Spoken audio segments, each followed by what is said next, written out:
and then you just have to hope that the public picks the book up and reads the blurbs. Right. Listen, go ahead. The business today has evolved so quickly, right, and has become so challenging. Mm-hmm. And this is the, I suppose, the harsher truth for would-be writers. You're stepping into a business that grows ever more difficult by the year, by the month, as circumstances change, as the number of publishers shrinks, right, as the number of bookstores diminish.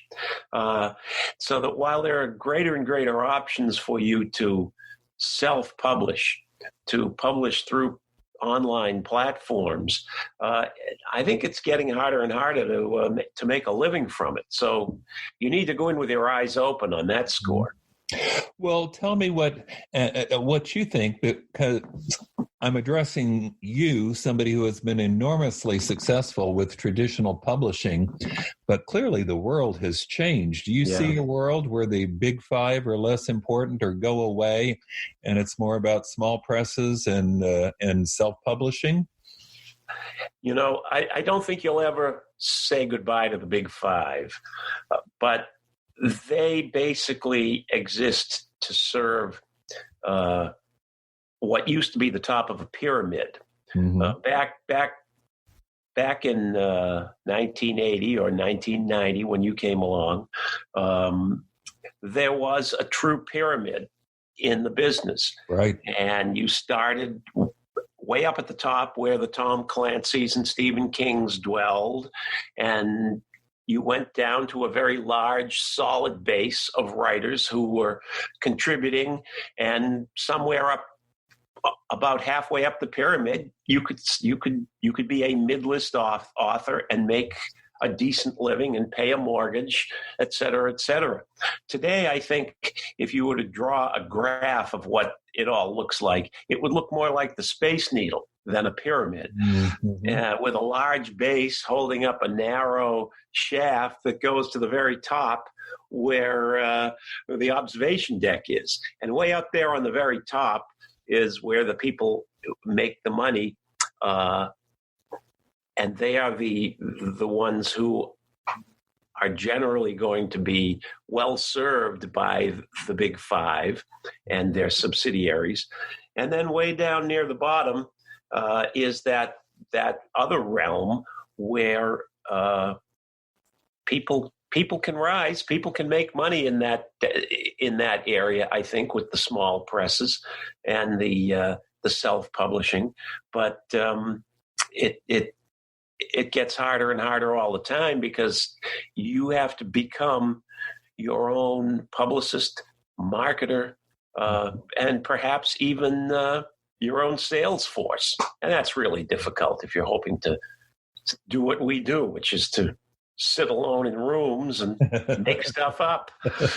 That is true. That requires everyone to become involved in the marketing. How much, again, as somebody who is thriving in traditional publishing, are you feeling pressure to do more of that, to get more involved? I know you've got a Facebook page. So. I have two Facebook pages. One is my author page, and one is my my kind of the other page where I put other kinds of news, where I talk about baseball and politics and stuff like that. And I always tell people, if you're not interested in politics, go to the other page, go to the author page, and I'll only talk about books, history, writing, and stuff like that. But even at that, I'm only reaching 5,000 people total, perhaps, and that's really not enough to generate a good income. What I try to do in my world is maintain relationships with friends in the media. And now, of course, I've known people for 20 and 30 years. For example, there's a radio station in Boston that is heard. It's a 50,000 watt station where after 9 p.m. when the other stations go off the air. It's heard in 38 states. And I never fail to call up my friend, the talk host on that show, whenever I publish a novel, and say, could I come in tonight and chat with your audience for a while? It's that kind of personal connection that I have with people that sometimes helps me to get the word out. But, you can't count on advertising because advertising is about repetition. And it's simply too expensive for major publishers to engage even for major publishers to engage in the kind of repetition that advertising calls for. Well, I don't think it works. Do you? Outside and I don't think it works either. Yeah. There was a study once done by probably about 10 years ago, maybe 15 years ago, by Publishers Weekly, asking people what it was that got them to read a particular book. And the figures roughly broke down to be 25% of people bought a book on the basis of the author's name. They see a Bill Bernhardt legal thriller and they say, oh man, I love his books, and boom, they buy it. 25% bought on the basis of reviews and other professional suggestions to buy the book. 25% bought on the basis of advertising and publicity, and then 25% bought on the basis of positioning. You walk through an airport and you see a novel, and you grab the novel off of the rack, or you're in Barnes and Noble and you see a title you haven't seen before, and you pick it up and you turn it over, et cetera, and you buy the book. Now, publishers can't really do a lot about the author's name. It's there or it isn't. They can't control what the professional critics say. Advertising's too expensive. So they have come, or at least based upon studies like that, they had come to the conclusion that the best thing that they could do was to pay to position the book. Mm-hmm. So as your Red Shoe listeners probably know, when they walk into a Barnes and Noble, every spot on every kiosk and on every table and at the end of every aisle has been bought and paid for by a publisher in order to put a particular book into that position for a week or 2 weeks or whatever it happens to be. And that's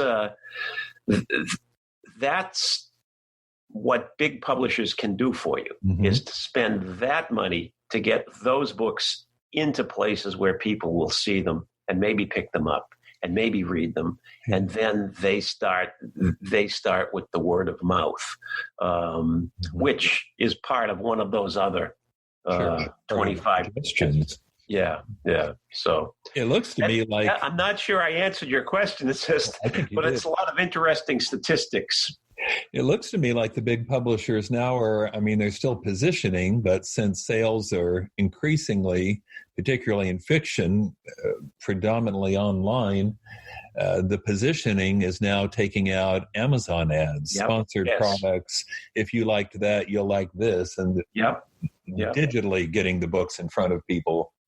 But that's one of the reasons why a self-publisher or a small press publisher has a leg up today, because if you can generate enough reviews, enough online reviews, particularly at the beginning, this is what I've been told anyway, and this pertains to all of us. If you can generate enough online responses at the beginning of the publication life of your book, it starts to stimulate whatever brain cells actually exist in these computers, whatever algorithms are built in, so that your book starts climbing the various charts at Amazon that drive it into areas where they start advertising it more often and where they start pushing it, and where that, if you bought this book, you'll like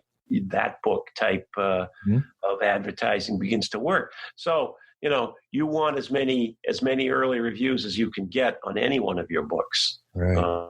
And volume and velocity are terms that you hear now about reviewing, and the number of reviews and the number of sales that are coming online. And if you can generate good velocity and good volume, you have a better chance of succeeding and actually making money